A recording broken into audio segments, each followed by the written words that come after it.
Prado ടോക്സിലേക്ക് എല്ലാവർക്കും സ്വാഗതം. അപ്പം നമ്മുടെ ടിക്കറ്റ് ഫിനാലെ രണ്ടാമത്തെ ടാസ്ക് അവസാനിച്ചിരിക്കുകയാണ്.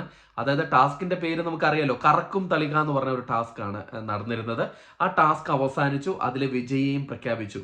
അപ്പം ആ വിജയി ആയിരിക്കുന്ന ആരാണെന്ന് എല്ലാവരും ആകാംക്ഷയോടെ കാത്തിരിപ്പുണ്ടാവും. ആ വിജയി നൂറയാണ് ടിക്കറ്റ് ഫിനാലയിലെ രണ്ടാമത്തെ ടാസ്ക് തൂക്കിയിരിക്കുന്നത്. അപ്പോൾ നൂറയുടെ തൊട്ട് പിന്നാലെ വന്നിരിക്കുന്നത് നെവിനാണ്. അതായത് നൂറയ്ക്ക് 9 പോയിന്റ്, നെവിന് 8 പോയിന്റ് ലഭിച്ചിട്ടുണ്ട്.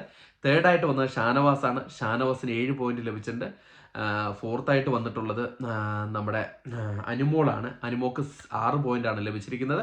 Sabumon 5 point, അക്ബറിന് 4 point, ആദിലയ്ക്ക് 3 point. ഇന്നലെ വിജയിച്ച ആര്യന് വെറും 2 പോയിന്റ് മാത്രമേ നേടാൻ സാധിച്ചുള്ളൂ. ഏറ്റവും ലാസ്റ്റ്, ഏറ്റവും കൂടിയ സമയം കൊണ്ട് പസിൽ ഫിനിഷ് ചെയ്ത വ്യക്തി അനീഷാണ്, 1 പോയിന്റ്. അങ്ങനെ ടിക്കറ്റ് ഫിനാലയിലേക്കുള്ള ടേബിൾ നോക്കുകയാണെങ്കിൽ ഒന്നാം പൊസിഷനിൽ നൂറ പെൺസിംഹം നൂറയാണ് ഒന്നാം പൊസിഷനിലുള്ളത്.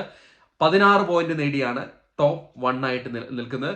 രണ്ടാമത് നിൽക്കുന്നത് സാബുമാനാണ്. സാബുമാന് 13 പോയിന്റ് ആണ്. മൂന്നാമത് അനുമോൾ. നാലാമത് നിൽക്കുന്നത് ആര്യനും നെവിനുമാണ്. അതായത് 11 പോയിന്റ് വെച്ച്. അനുമോൾക്ക് 12 പോയിന്റ് ടോട്ടൽ കിട്ടിയിട്ടുണ്ട്. ഇനിയൊരു ടാസ്കും കൂടെ വരാനുണ്ട്. അതായത് തുലാഭാരം എന്ന് പറഞ്ഞ ടാസ്ക് നമ്മൾ പ്രൊമോയിൽ കണ്ട പോലെ ബാലൻസ് ചെയ്ത് 3 ബോളുകൾ 3 പിറ്റിലിടുക എന്ന് പറഞ്ഞ ടാസ്ക്കാണ്. നമുക്ക് കാത്തിരിക്കാം ആരായിരിക്കും വിജയി എന്ന്. കൂടുതൽ എല്ലാ അപ്ഡേറ്റുകളും നമ്മുടെ ചാനലിൽ കൂടെ അറിയിക്കുന്നതായിരിക്കും. അതുവരെയും ടാറ്റ ബൈ, താങ്ക് യു.